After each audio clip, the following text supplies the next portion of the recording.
sabana. Are you ready? Kicau, kicau, kicau mania. Kicau, kicau, kicau mania. Kicau, kicau. Assalamualaikum warahmatullahi wabarakatuh. Perkenalkan, aku Ayu Rahma Dewi dengan NPM 25130240008. Di sini aku akan menjelaskan rangkuman buku manajemen pengelolaan laboratorium untuk memenuhi tugas mata kuliah pengelolaan laboratorium. Jadi dalam buku ini ada beberapa bab, yaitu yang pertama bab 1 pengantar administrasi laboratorium. Jadi kenapa sih administrasi laboratorium itu penting? Administrasi laboratorium menjadi fondasi utama dalam pembelajaran biologi. Kenapa begitu? Karena administrasi laboratorium bukan sekadar kegiatan pencatatan atau tapi juga merupakan sistem pengelolaan, sistem manajemen yang mengatur seluruh aktivitas yang ada di laboratorium. Secara semuanya itu terarah dan terintegrasi gitu. Terus dalam pembelajaran biologi itu kan banyak konsep-konsep yang abstrak, sehingga praktikum ini tuh penting untuk pembuktian, terus juga biar peserta didik itu lebih ngerti. Nah, tujuannya dari administrasi laboratorium ini tentunya agar praktikum berjalan efektif. Karena praktikum yang efektif memerlukan pengelolaan alat, bahan, waktu, serta sumber daya manusia yang perlu diolah dan dikelola secara sistematis. Administrasi yang baik memastikan alat tersedia dan bisa berfungsi dengan baik. Juga begitupun dengan ketersediaan bahannya. Terus juga apakah bahan itu masih bisa digunakan, apakah masih bagus ataukah sudah kadaluarsa gitu. Terus juga pengelolaan juga termasuk dalam penjadwalan praktikum. Terus juga terkait dengan prosedur keselamatan. Tanpa administrasi yang baik, tentu saja kegiatan-kegiatan tadi itu bakal terhambat gitu. Jadi kegiatan di laboratorium tidak efisien, bahkan bisa berbahaya. Maka dari itu, administrasi laboratorium berperan penting sebagai sistem pengendali yang menjaga kualitas pembelajaran dan keselamatan kerja. Lalu selanjutnya, gimana sih laboratorium berkontribusi dalam pembentukan kompetensi peserta didik? Seperti yang tadi sudah aku sebutkan, bahwa kalau di pembelajaran biologi sendiri kan banyak konsep abstrak yang perlu dijelaskan dan dibuktikan melalui fenomena nyata gitu. Jadi laboratorium di sini berfungsi sebagai sarana pembelajaran aktif, yang mana peserta didik itu tidak cuma menerima informasi abstrak, tapi juga melakukan eksplorasi, melakukan observasi dan eksperimen secara nyata untuk dapat secara langsung mengamati ilmu-ilmu abstrak yang sebelumnya hanya terbayang saja. Nah, gimana sih kontribusinya laboratorium ini dalam ranah kognitif? Laboratorium membantu peserta didik memahami konsep secara lebih mendalam, karena yaitu tadi peserta didik dapat memahami konsep abstrak melalui fenomena nyata yang langsung diamati. Terus juga dalam ranah psikomotorik, peserta didik mampu mengembangkan keterampilan menggunakan alat, melakukan eksperimen, dan terampil dalam melakukan eksperimen itu. Lalu selanjutnya dalam ranah afektif, peserta didik itu akan mengembangkan sikap ilmiah seperti teliti, jujur, dan bertanggung jawab. Selain itu, laboratorium juga melatih peserta didik untuk berpikir kritis dan memiliki kemampuan problem solving. Kenapa begitu? Karena peserta didik itu harus bisa menganalisis hasil eksperimen dan menarik kesimpulan, terus juga berusaha mengaitkannya dengan konsep-konsep abstrak yang sebelumnya ada. Selanjutnya di bab 2 yaitu ada teori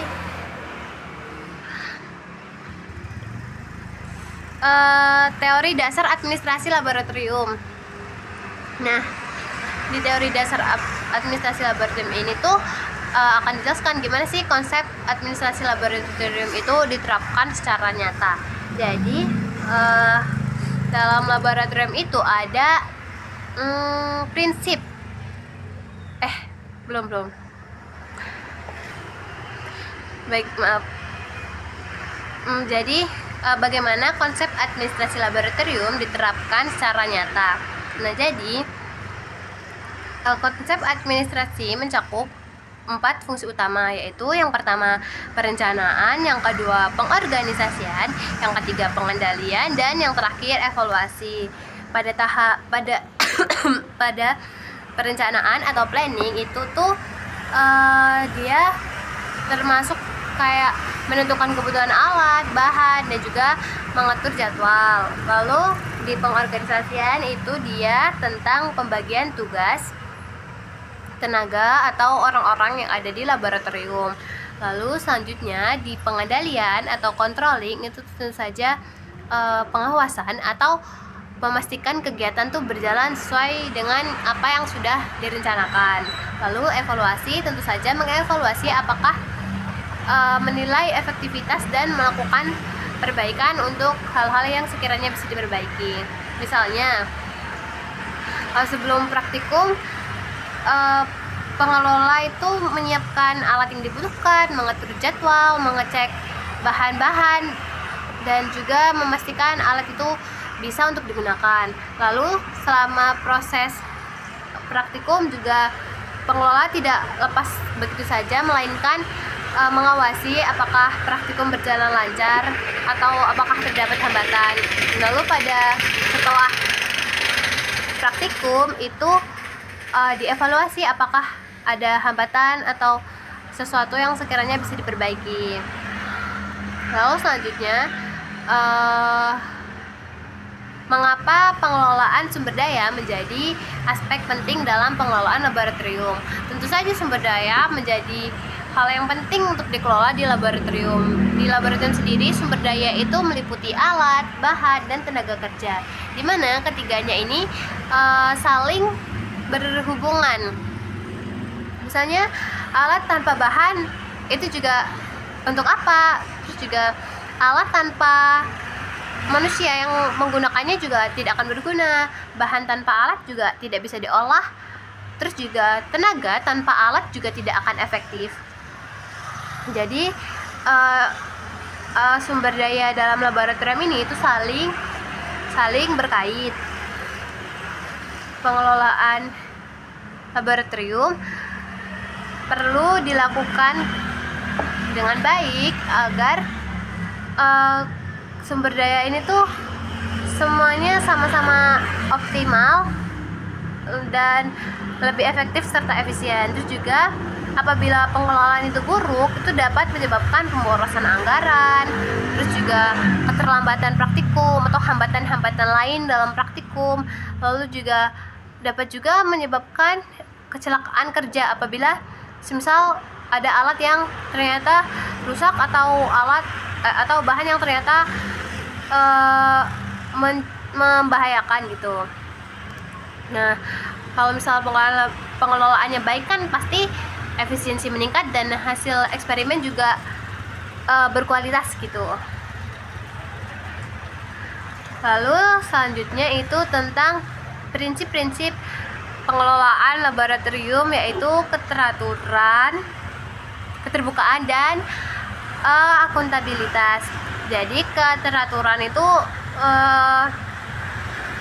dia teratur dan terstruktur, terbuka, dan akuntabilitas itu tentu saja dia terbuka itu dia transparan, tidak ditutup-tutupi, tidak menyembunyikan, dan dapat dipertanggungjawabkan. Prinsip-prinsip ini itu dasar tata kelola yang baik. Nah, seperti tadi yang saya jelaskan, keteraturan itu memastikan semua kegiatan itu terjadwal dan tidak kacau. Lalu keterbukaan itu dia mencegah, karena dia transparan, jadi itu dia kayak nggak ada salah paham atau konflik atau miskomunikasi. Terus juga dengan adanya keterbukaan tadi itu, dia akan meningkatkan akuntabilitas, di mana setiap tindakan itu diharapkan bisa dipertanggungjawabkan. Nah, misalnya jika alat rusak, itu kan pastinya harus ada penggantian, tapi juga harus ada pertanggungjawaban kan. Itu tentunya kita harus tahu siapa yang habis pakai gitu. Itu sebagai bentuk transparan dan akuntabilitas. Jadi siapa yang merusak itu sekiranya dapat bertanggung jawab. Terus juga semisal jika ada jadwal yang berubah atau ada pemberitahuan terbaru yang penting gitu, itu juga perlu diketahui oleh semua pihak. Itu termasuk ke dalam prinsip keterbukaan. Terus juga jika semua kegiatan teratur dan tidak ada bentrok, tentu saja kan praktikum juga dan kegiatan lainnya akan berjalan dengan lebih efektif dan efisien. Lalu selanjutnya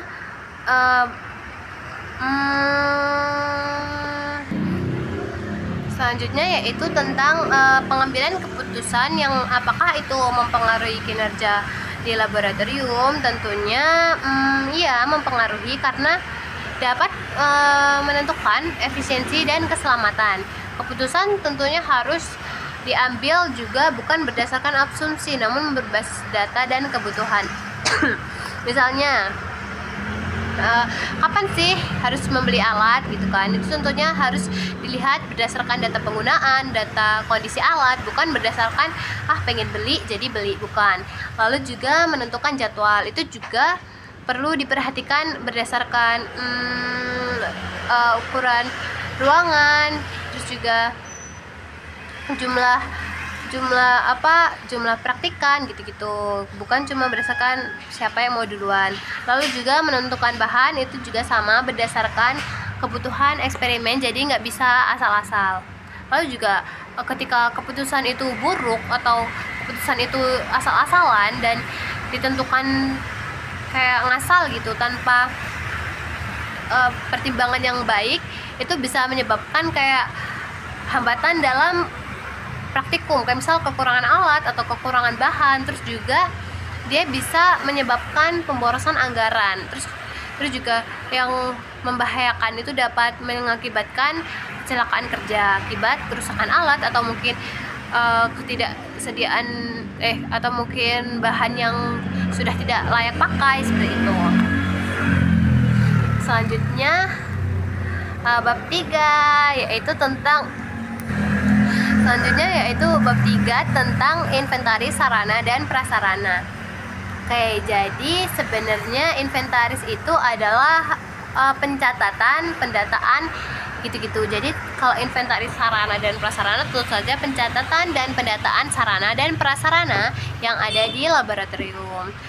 Kenapa sih inventaris itu penting dalam administrasi? Jadi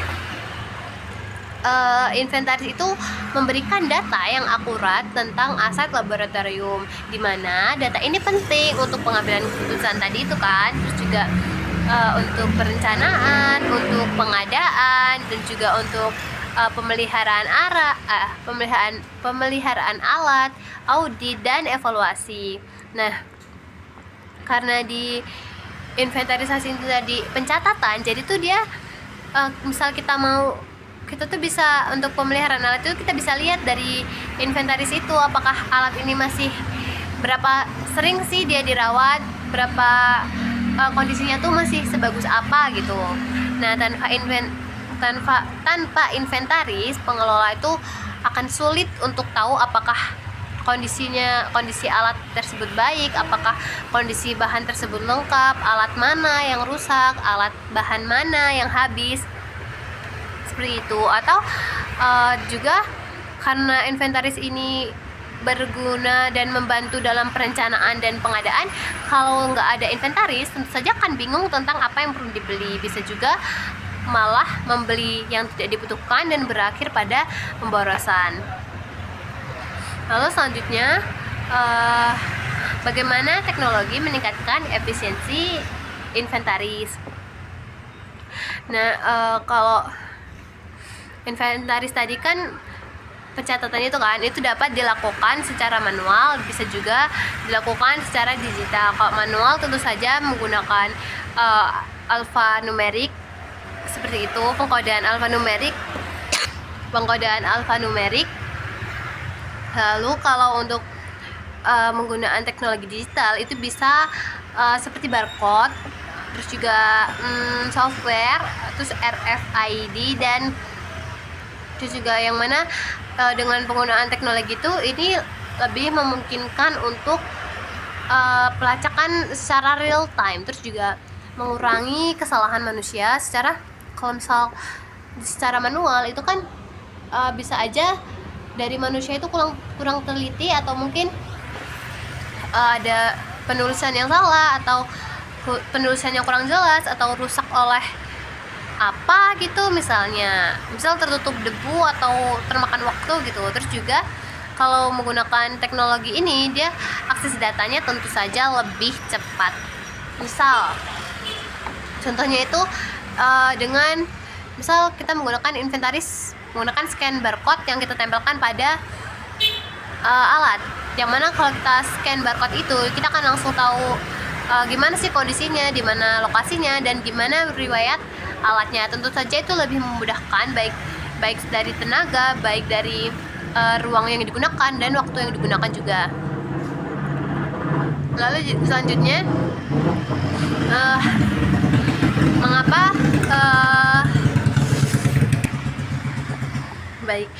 sebelumnya kan aku tadi sempat menyebutkan bahwa setiap alat itu memiliki pengkodaan, biarpun dia secara teknologi juga secara digital, maksudnya itu juga dalam barcode itu kan juga berupa pengkodaan kan. Nah, sebenarnya kenapa sih pengkodaan ini tuh penting gitu?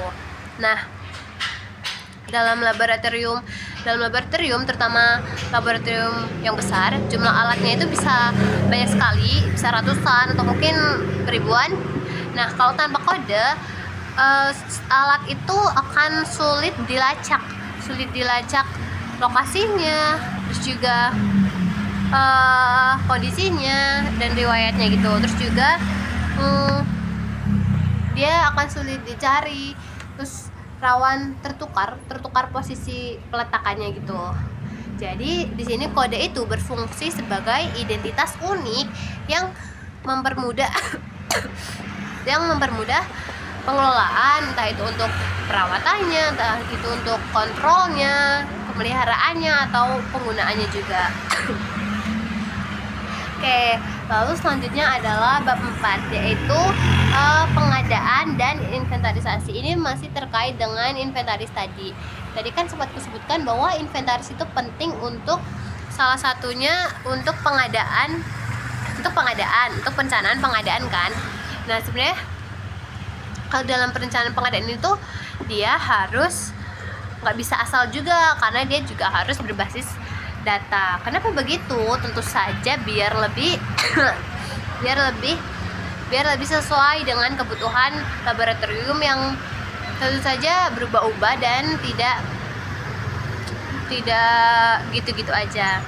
Nah, data ini tuh membantu untuk memprediksi kebutuhan di masa yang mendatang. Data-data itu juga bisa kita pakai untuk memperkirakan apa sih yang kira-kira akan kita butuhkan gitu. Semisal kita tidak menggunakan data atau tidak dibantu data, tentu saja kita bisa belanja berlebihan. Kita tidak tahu apa yang harus kita beli. Kalau kita beli sesuatu yang tidak perlu, atau mungkin kita beli sesuatu yang sudah ada, itu bisa jadi berlebihan, atau kita akan kekurangan sesuatu yang sebenarnya kita perlukan.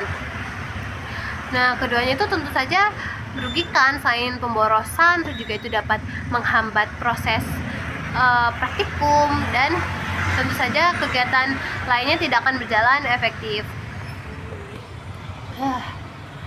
Oke, selanjutnya bagaimana peran teknologi seperti ERP dalam pengadaan. ERP itu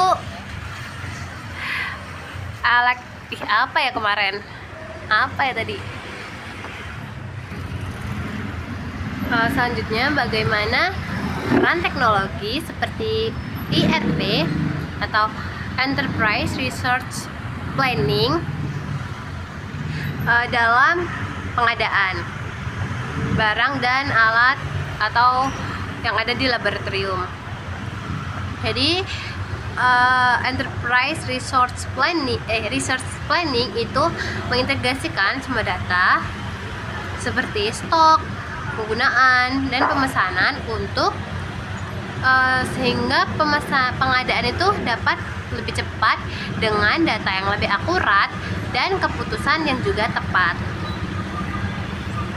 Oke, selanjutnya yaitu mengapa proses selain pengadaan itu juga ada proses penerimaan yang juga itu juga harus ketat gitu. Kenapa harus tepat sih? Karena pada tahap ini itu tahap verifikasi terakhir sebelum barang itu diterima dan digunakan. Jika tidak diperiksa, misalnya ternyata barangnya rusak sebelum kita gunakan, kan kita kayak nggak bisa minta garansi atau semacamnya gitu. Terus juga apakah kita nggak bisa tahu sebenarnya barang itu rusak atau atau tidak gitu. Takutnya kita tidak ngecek waktu itu dan saat digunakan ternyata barang itu rusak, tentu saja itu dapat mengganggu berjalannya kegiatan. Terus juga apakah spesifikasi yang diterima itu dari pengadaan itu sesuai atau tidak. Kalau misal tidak, kan itu bisa merusak eksperimen atau juga membahayakan penggunanya dan pastinya mengganggu kegiatan praktikum. Lalu selanjutnya bab 5. Bab 5 yaitu tentang pemeliharaan dan perawatan. Pada bab ini kita akan membahas beberapa hal seperti kalibrasi. Sebenarnya kalibrasi itu tuh proses untuk menyesuaikan perhitungan gitu, hitungan biar dia tuh sesuai dengan standar dan bermutu gitu. Jadi kenapa sih kalibrasi itu penting dan menjadi bagian dari sistem mutu? Nah, kalibrasi itu memastikan kalibrasi memastikan alat memberikan hasil yang akurat dalam penelitian. Nah, dalam penelitian tentu saja hasil itu adalah hal yang sangat penting gitu kan. Data itu adalah hal yang utama, yang mana data ini tuh harus akurat sehingga dia akan berkualitas. Nah, kalau misal alatnya yang dipakai untuk membuat data ini tidak terkalibrasi dengan baik dan hasilnya tidak akurat, tentu saja data dan hasil dari kegiatan eksperimen atau praktikum tentunya dia akan tidak berkualitas juga.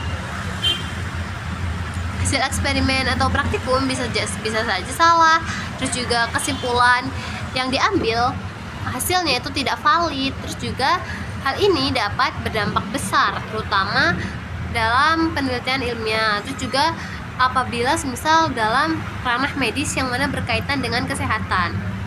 Maka dari itu untuk kalibrasi ini menjadi sangat penting untuk dilakukan secara berkala untuk memastikan bahwa alat-alat dan hasil eksperimen ataupun penelitian ataupun praktikum dapat tetap berkualitas. Lalu selanjutnya dalam pemeliharaan itu terdapat beberapa jenis, diantaranya itu preventif, korektif, dan prediktif. Apa sih perbedaannya? Jadi yang pertama, preventif itu dia sebelum terjadinya kerusakan. Jadi dia bersifat untuk mencegah kerusakan itu sebelum kerusakannya terjadi. Lalu korektif selanjutnya yaitu mengkoreksi atau memperbaiki setelah rusak. Nah, seperti itu. Lalu ada juga prediktif, di mana dia itu memprediksi, mengkira-kira berdasarkan data, bukan berdasarkan kira-kira kosong saja, tapi berdasarkan data kerusakan apa sih yang mungkin terjadi untuk mencegah juga. Tapi kalau yang prediktif itu baru memprediksi gitu. Lalu selanjutnya yaitu kalau misal untuk saat ini prediktif ini dianggap lebih efisien. Kenapa begitu? Karena dia kan memprediksi, dia bisa mengkira-kira lebih awal. Jadi itu juga dia berdasarkan dengan data, kayak udah ada pendukungnya gitu. Jadi semisal terjadi itu tuh dia bisa dicegah lebih awal atau ditangani dengan lebih cepat. Begitu. Lalu selanjutnya dalam laboratorium itu juga ada pengelolaan limbah. Yang ini juga penting. Kenapa penting? Karena laboratorium yang menghasilkan limbah berbahaya jika tidak dikelola tentu saja dapat mencemari lingkungan, membahayakan kesehatan dan keselamatan. Lalu juga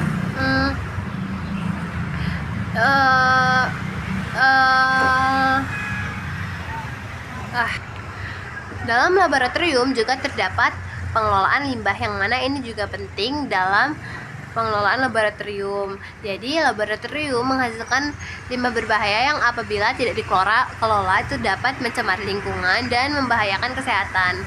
Terus juga pengelolaan limbah ini, pengelolaan sampah itu juga merupakan tanggung jawab dan etika, dan juga ada hukumnya gitu, ada peraturan regulasinya. Lalu selanjutnya yaitu bab 6, administrasi aktivitas. Ya.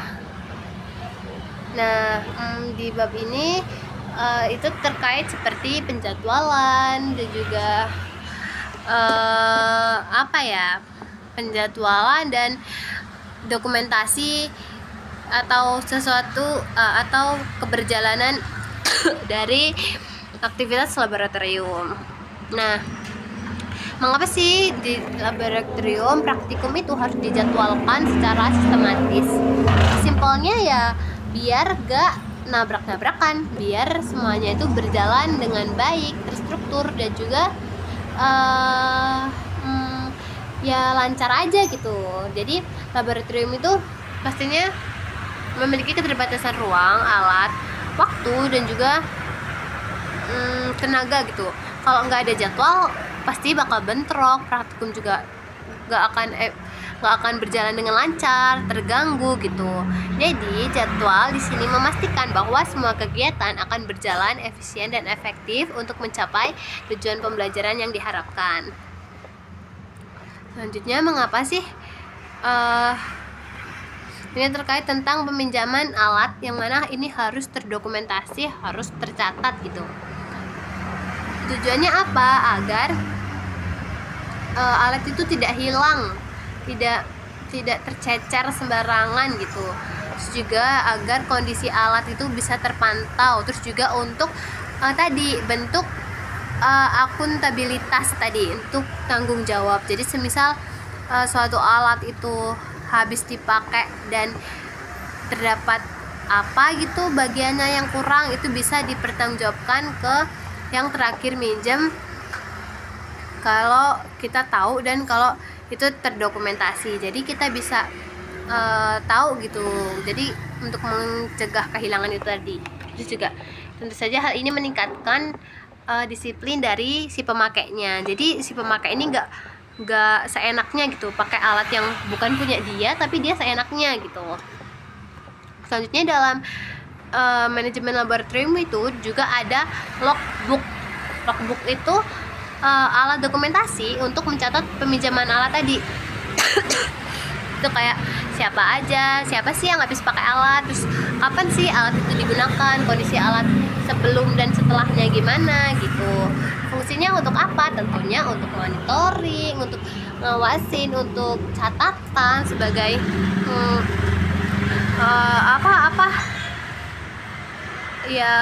dokumentasi.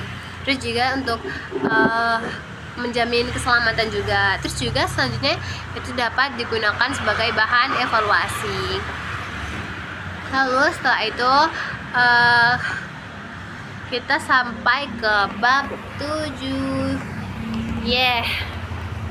Jadi di bab 7 ini dia tentang masih dokumentasi dan laporan. Di sini kenapa sih tadi kan aku sudah sempat menyebutkan pendokumentasian apa tadi, peminjaman alat. Nah, dokumentasi di sini tuh bukan cuma sekadar foto-foto atau dokumen-dokumen yang serupa itu, tapi lebih ke apa ya, semacam track record gitu tentang penggunaan alat bahan dan apa ya, dan kegiatan-kegiatan yang sudah dilakukan gitu. Jadi dokumentasi menjadi elemen penting dalam manajemen karena dokumentasi itu bukti tertulis dari semua kegiatan seperti peminjaman alat, pemakaian bahan, kegiatan praktikum itu sendiri, seperti itu. Terus kalau misal dokumentasinya nggak ada, kita nggak akan punya catatan itu, nggak ada data yang bisa dijadikan untuk mungkin evaluasi atau untuk perencanaan pengadaan seperti itu. Terus juga kalau semisal dokumentasi ini juga penting lagi-lagi untuk tadi seperti yang aku sebutkan untuk akuntabilitas. Jadi agar segala sesuatu hal itu dapat dipertanggungjawabkan.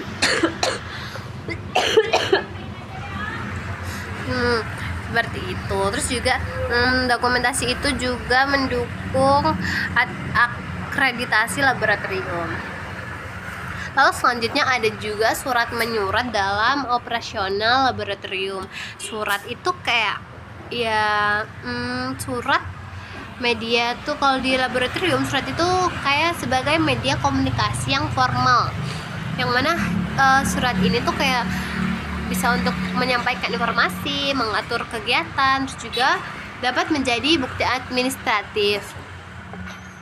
Nah, dalam berhubungan dengan pihak eksternal, surat ini tentu saja sangat penting sebagai dokumentasi tadi, menjadi bukti administrasi untuk menyampaikan informasi atau juga untuk sebagai pertanggungjawaban seperti yang sebelumnya telah saya sampaikan berkali-kali.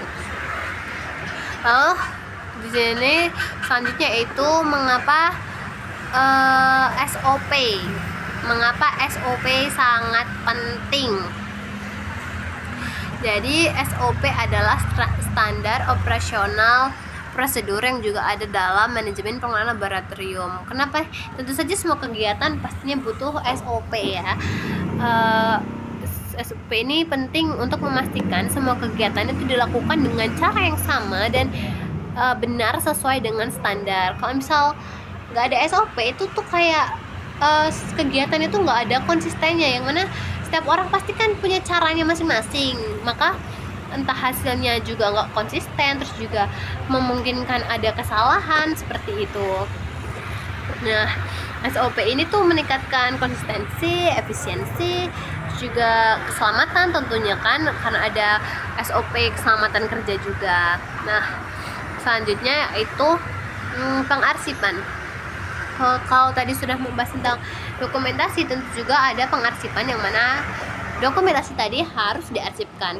Nah, pengarsipan ini dapat dilakukan secara manual ataupun secara digital atau elektronik. Kalau manual ya bisa disimpan dalam lemari-lemari atau dimasukkan ke dalam amplop, berangkas atau semacamnya. Kalau misal elektronik bisa disimpan ke dalam file atau flash disk atau semacamnya. Terus juga untuk pengarsipan manual itu tuh bisa saja dia termakan oleh hewan atau terkena air atau semacamnya apabila disimpan dengan tidak baik. Kalaupun disimpan dengan baik dan sangat terlindungi gitu, itu tentu saja butuh mekanisme perlindungan yang ketat. Nah, kalau untuk yang elektronik itu dia memiliki keunggulan di mana dia tuh lebih cepat diakses walaupun dengan perlindungan yang ketat, tapi tetap lebih mudah diakses, terus juga hemat ruang dan juga mudah dibagikan. Namun untuk yang elektronik ini tetap perlu sistem keamanan yang lebih juga agar data itu tidak hilang atau bocor atau terkena virus atau mungkin dibajak oleh orang lain. Seperti itu. Nah, jadi pada akhirnya administrasi itu mengatur laboratorium, intinya mengatur pengelolaan laboratorium, di mana dalam hal ini ada juga inventaris yang mana menjadi penyedia data, terus juga yang digunakan untuk melakukan pengadaan, yang mana untuk memenuhi kebutuhan, juga pemeliharaan, yaitu untuk menjaga kualitasnya, juga dalam menjalankan aktivitasnya ya, seperti kegiatan-kegiatan operasional lainnya. Terus juga dalam laboratorium terdapat dokumentasi yang untuk fungsinya untuk mencatat dan mengevaluasi. Nah, laboratorium yang baik tentu saja memiliki pengelolaan administrasi. Laboratorium yang baik memiliki administrasi manajemen pengelolaan yang baik, sehingga bukan cuma lengkap tapi juga rapi, terstruktur, dan dapat mendukung ke proses praktikum dapat mendukung kegiatan praktikum berjalan efektif dan efisien. Sudah, terima kasih.